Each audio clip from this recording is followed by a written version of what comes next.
গত 21শে ফেব্রুয়ারি গাইবান্ধা পৌর পার্কের কেন্দ্রীয় শহীদ মিনারে পুষ্পস্তবক অর্পণ শেষে জয় বাংলা স্লোগান দিয়ে ঝটিকা মিছিল করার সময় আওয়ামী লীগের দুই নেতাকে আটক করেছে পুলিশ।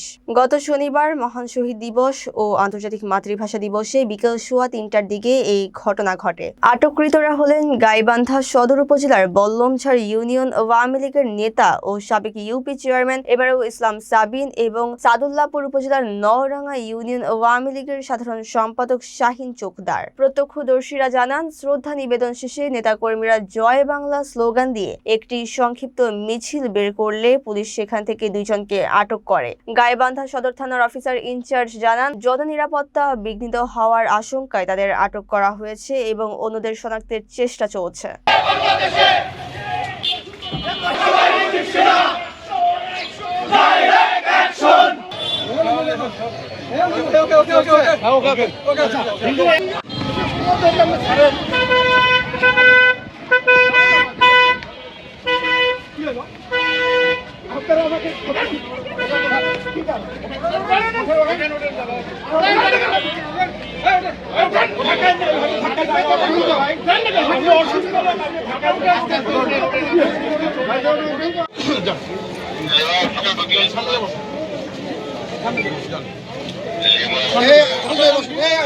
ওটা না কেন গাড়ি মতো দাঁড়িয়ে থাকে এরা।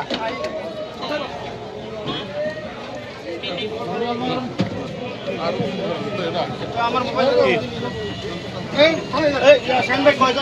দুইজন কিছু বলবেন নাকি? না, কি বলবো? এটা কোনো মানে আমাদের